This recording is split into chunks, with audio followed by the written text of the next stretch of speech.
Hola Marina, ¿cómo estás? Hola, ¿qué tal? ¿Cómo estás? Bueno, bien.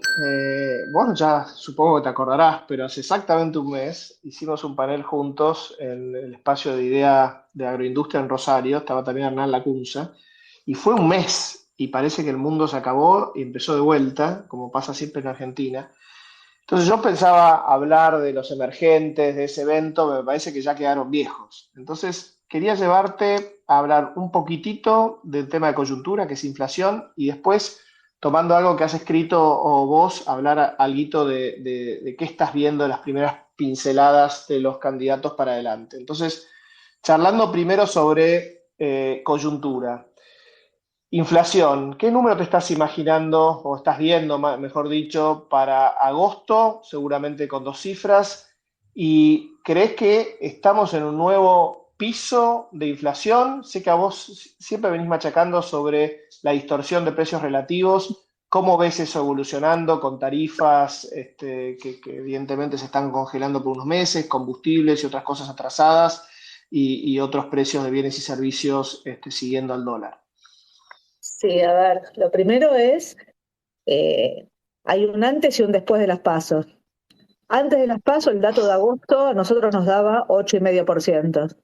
Acordate que venías de una devaluación fiscal y habías acelerado el ritmo de devaluación diaria como medio de cambio con el fondo para conseguir ese crédito puente que te llevara del otro lado de las pasos hasta el desembolso. Al día siguiente de la elección, vos tuviste un salto del tipo de cambio del 22% y eso generó que durante unos días prácticamente no hubiera precios en la economía, hasta que se empezó a normalizar, pero con un dato de inflación de agosto que tiene medio mes, digamos, antes y medio mes después, que va a estar en la zona del 11,5%. Eso es lo que nos da nuestro relevamiento de precios. El dato de septiembre, nosotros inicialmente pensamos que podía estar incluso arriba, en la zona de 13. La verdad que la medición de la primera semana del mes, en gran medida tamizada por los acuerdos de precios, ¿no? Digamos, basados en el ancla cambiaria, o sea, vos subiste el tipo de cambio a 3,50 y lo dejaste congelado en 3,50, pero acuerdos de precios de muy corto plazo, que tienen, que yo digo, son hasta el 22 de octubre o hasta la próxima devaluación del oficial, lo que ocurra antes. Estás en ese juego. Hoy estamos con una medición de septiembre en la zona del 10,6%. La verdad es que con estos dos números vos vas a tener en 9 meses la misma inflación que tuviste el año pasado en un año completo. Y en lo que te resta del año, bueno, vamos a ver, digamos, cuál es el esquema, obviamente electoral, el resultado electoral, y cuál es el esquema de política económica adoptada para salir de este esquema de represión financiera tan grosero que, como vos decís antes, digo, las síntomas son, una es la inercia, hoy la inercia corre a un ritmo que es 8 veces mayor que el que corría a fines de 2015, cuando asume Macri, pero es una distorsión de precios relativos que es parecida a la de 2015, precios de bienes ridículamente caros y de tarifas ridículamente baratos, aunque ya no para todos, aunque ahora se vuelven a congelar, eh, y tenés un salario y jubilaciones que vienen perdiendo por goleada por la inflación. El salario formal está 20% abajo, el informal cerca del 40% abajo del 2015 y las jubilaciones están 35% abajo. O sea, lo que tenés es una distorsión de precios montada sobre una distribución del ingreso que es muy perversa. Y el tercer síntoma es la brecha. Tenés una brecha cambiaria que, de nuevo, digo, la devaluación del 22% pospaso te duró 48 horas para comprimir la brecha y hoy estás de nuevo en una brecha en la zona de 120 y pico por ciento, cercano a los picos de brecha, eh, y tenés, digamos, y en términos inflacionarios, ¿no? Digamos, de ganancia de competitividad, la devaluación te duró un mes y medio. O sea, la devaluación fue una devaluación negociada con el fondo para conseguir el desembolso, con un fondo que visualizaba una elección de dos y no de a tres, y que pensaba que si no lo obligaba más a pagar un ajuste, algún ajuste después del desvío grosero, las metas que tenía el programa, terminaba favoreciéndolo y entonces lo obliga a pagar un ajuste. Lo obliga a pagar un ajuste con una elección que no es de dos, sino que es de tres. Con lo cual, la complicación en la dinámica inflacionaria, o sea, cambiaste claramente de régimen inflacionario, bueno, digo, claramente, digo, complica al candidato y ministro, eh, Yo creo que favorece a la oposición, pero en este esquema de tercios, digo, termina favoreciendo más a Milei que a Juntos por el Cambio. Pero es razonable pensar entonces que la inflación de septiembre y octubre, con estos congelamientos, va a estar un poquitito abajo de la de agosto, como dijiste, y dependiendo del resultado del 22 de octubre o en noviembre, posiblemente en noviembre y diciembre se disparen un poco para arriba de vuelta, ya que estás pisado tarifas, yo dije combustibles, precios justos. ¿Cómo lo ves? Septiembre parecería que va a estar un poco abajo de agosto. Por el septiembre Octubre, y vamos. octubre abajo, noviembre y diciembre arriba. Octubre hay que ver, digamos, hay que ver si el ancla cambiaria es creíble, digo, si la brecha se te escapa, o sea, mi sensación es que, digamos, después de las elecciones te quedaste sin ancla. El ancla en la brecha tenía que ver con la expectativa de cambio y un programa que te comprimiera la brecha en una futura gestión. Hoy por hoy la incertidumbre, digo, depende, digamos, qué es lo que escuches, digamos, de los distintos asesores que acompañan a Milei. Algunos te hablan de dolarización, otros te hablan de bajar la tasa de interés y sacar los controles de capitales, otros te dicen no vamos a sacar los controles de capitales el día 1, no somos tan tontos, y otros te dicen vamos a salir de los controles de capitales cuando se pueda. Entonces digo, la Ahora verdad. vamos ahí, ahora nos vas a contar de lo que estás viendo de los candidatos. Antes de entrar ahí, este atraso en jubilaciones y en salarios que bien describiste, ¿puede ser que haga que el porcentaje de déficit fiscal o el déficit fiscal como porcentaje de PBI, casi como una ilusión óptica, lo veamos más bajo de lo que venía en los años anteriores, que ya lo teníamos arriba del 40%, aunque esto no sea el resultado de ninguna reforma estructural? En realidad ya te pasó, o sea, ya lo estás viendo. O sea, el kirchnerismo llevó el gasto público de 25 puntos promedio histórico al 42. Macri, sobre todo 2018-2019, con el salto en la inflación de 25 a 50 y la licuación que tuviste sobre todo en el gasto previsional y algunas reformas que avanzaste, baja el gasto de la zona de 42 a 36. Con la pandemia vuelve a 40, el año pasado está de nuevo en la zona de 36 y este año con la aceleración inflacionaria, con lo que ya viste en el primer semestre, más la aceleración inflacionaria que estás viendo en estos meses, ese nivel de gasto consolidado, nación, provincias, municipios, va a estar en la zona del 33%. O sea, vos tenés un ajuste del gasto de casi 10 puntos del producto en relación a lo que era en 2015. Lo que pasa es que ese ajuste, sobre todo en lo que es la nación, no se sostiene si vos no cambiás la fórmula de indexación.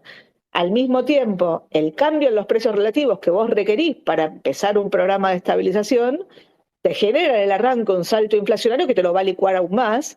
El problema es que la licuación respecto a estos niveles te lleva a los ingresos por debajo de los niveles de subsistencia.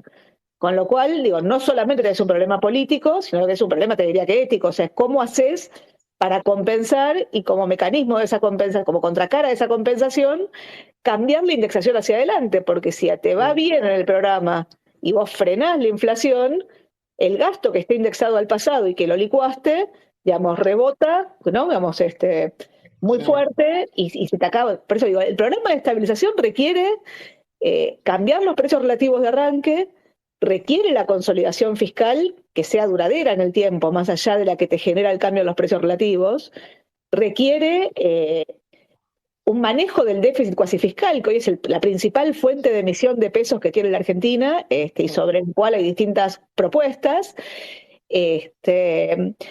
Pero sobre todo requiere algún cambio en la indexación contractual, requiere una definición de la tasa de interés, requiere enmarcar un acuerdo con el fondo. O sea, el programa es mucho más que un régimen monetario, un régimen cambiario, digo. Sí. Y es No, eso complejo. está claro, por eso yo decía, vamos a mirar, vamos a ver un número que va a parecer más a lo que veíamos hace 20 años en cuanto a déficit como porcentaje de PBI, o más cercano a lo que veíamos hace 20 años, pero es casi una ilusión óptica, ¿no? Porque ahí lo que tenés es, con esta distorsión de precios relativos, salarios y jubilaciones muy, muy atrasados, ¿no? Lo que digo es, no es una baja consecuencia de reformas estructurales de fondo, ¿no? No, definitivamente no. Y te agrego una problemática más, que es que vos, a diferencia de lo que era la dinámica fiscal en los 80, o incluso digamos, antes de la convertibilidad, en ese momento, cuando vos bajabas la inflación con un programa de estabilización, la recaudación mejoraba muy rápidamente, lo que se llama el efecto Libera-Tanzi. Hoy vos lo que tenés es esquemas de cobro anticipado de impuestos, retenciones, percepciones, pagos a cuenta, que hacen que buena parte de la recaudación se cobre en forma anticipada. Con lo cual, si vos bajás la inflación, el efecto favorable de la baja en la inflación sobre la recaudación es mucho menor. Pero además de eso, lo que tenés es un esquema de tributario, que yo digo, está pensado para una economía sin inflación, o sea, todavía tenés un resabio del sistema tributario de los 90. Por ejemplo, en los 80, créditos y débitos de IVA se indexaban. Con lo cual, cuando vos pagabas el saldo del impuesto estaba ajustado créditos y débitos. Hoy no se ajusta. Y con una inflación que corre al 11,5% mensual, claramente eso tiene una distorsión. Si vos mirás Sí. la recaudación de IVA en el último mes, crece 166% con una inflación interanual que en la proyección nuestra de agosto está en la zona de 128. O sea, estás creciendo, digo, más de casi 30 puntos digo, arriba, más de 30 puntos arriba de la inflación. O sea, te estás apropiando de impuestos que no te corresponden, con lo cual la baja en la inflación no te va a favorecer como favoreció en otros programas. Digo, la Claro. verdad es que requerís una integralidad en el programa muy fuerte. Claro. Bueno, hablemos unos minutitos del futuro. Vos escribiste un paper que me pareció clarísimo. Dijiste, mira, hay tres vértices para un programa exitoso, ¿no? Primero, que haya un plan, plan de estabilización, que vamos a hacer con la moneda, brecha, precios relativos. Segundo, que haya una agenda de reformas estructurales. Y tercero, que haya gobernabilidad. Ahora tenemos claro los candidatos, los principales candidatos. Tenemos más o menos claro qué es lo que piensan hacer. En algún caso ya hay un posible ministro de Economía designado, en otros casos no. Entonces, como un juego casi, porque hay mucho de adivinanza acá, Marina, ¿cómo ves a los tres espacios en esos tres vértices de plan, reformas y gobernabilidad? Sí, yo te diría, lo primero es ninguno cumple los tres vértices, o sea, todos tienen algún balbuceo de los tres y algún fuerte en alguno de los vértices. Si vos me decís a mí, digo, Massa mostró en la gestión, ¿no? Digamos, el último año en lo que fue esta administración grosera del comercio exterior, ¿no? La administración del acceso al mercado cambiario, mostró gobernabilidad en el manejo, ¿no? Digo, de lo que son la relación con el sector privado, la relación con los sindicatos, la relación con el propio coalición de gobierno, la relación con la oposición, la relación con el propio Fondo Monetario. Y más o menos, digo, fue manejando y negociando, a veces con zanahorias, a veces con garrotes, más con zanahorias con garrotes, cuando se queda sin zanahorias vienen los garrotes, pero digo, trató de ir manejando una.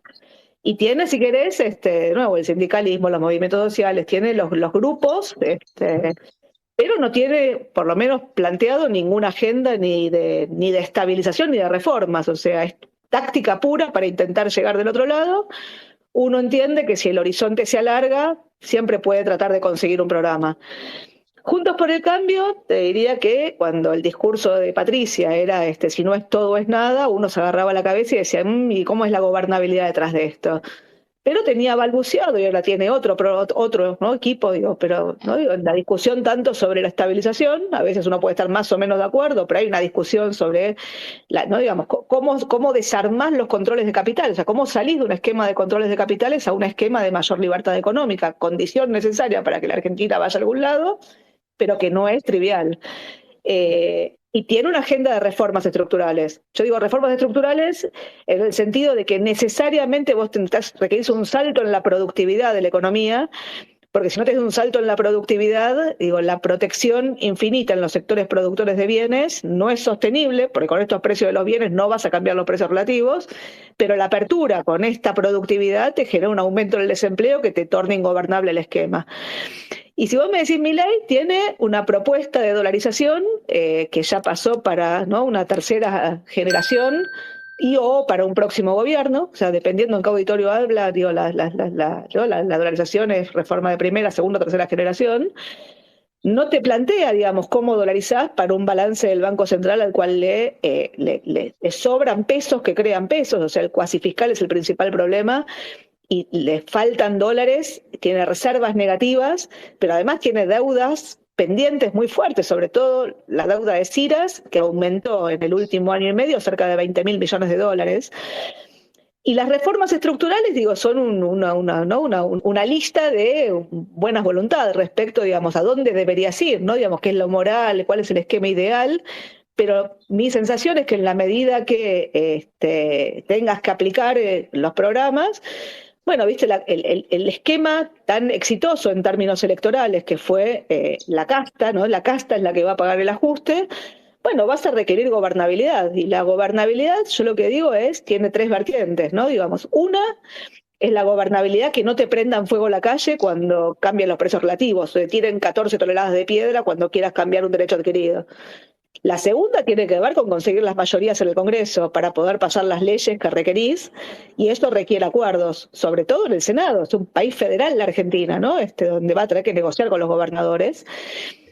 Y también con la Corte, donde de nuevo, digamos, vos podés tomar decisiones, pero después viene la Corte y te las declara inconstitucionales y tenés que dar marcha atrás. Digo, le pasó a Macri cuando quiso despedir 400 empleados de Telam, que los tuvo que reincorporar, les había pagado indemnización, les tuvo que pagar los sueldos caídos. Entonces lo que digo, no es sencillo.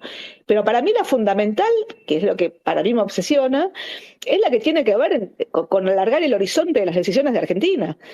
Porque si no, volvemos al péndulo. O sea, si vos no tomás decisiones que sean consensuadas, que te permitan alargar el horizonte, digo, no vas a poder, digo, ni la estabilización ni las reformas van a ser duraderas.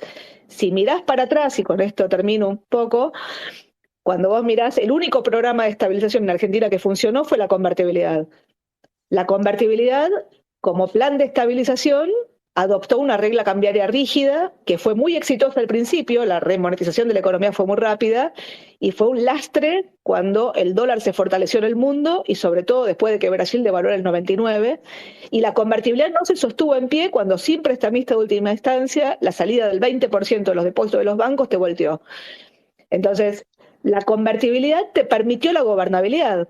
Digo, Menem logró la gobernabilidad a partir del ancla cambiaria rígida y la mejora en los ingresos de la población, que te compensó el aumento en el desempleo provocado por el salto en la productividad que te generó las reformas estructurales, sobre todo las privatizaciones, que, vale recordar, fueron negociadas con el sindicalismo, y el Banco Mundial te financió el pago de las indemnizaciones. O sea, al principio tuviste un aumento del déficit, no una baja del déficit. Y Pero aún es el espejo Menem, que todos quieren mirarse ahora. Pareciera que todos quieren parecerse lo más posible a Menem y la convertibilidad, ¿no? y yo un poco bromeo con eso, o sea, todos quieren ser Menem, pero el propio Menem, el original, asume en mitad de una hiperinflación en julio del 89, con un acuerdo con Alfonsín, donde el intento de llegar de Alfonsín fracasó, el plan Primavera fracasa. En parte fracasa por la falta de cooperación en la transición. Menem, el candidato, era un candidato, digo, con patillas, que te hablaba de revolución productiva y salariazo. Síganme, no los voy a defraudar. Y al día siguiente giró rápidamente hacia comprarle el plan a un grupo económico, lo que fue el plan Bungiborn.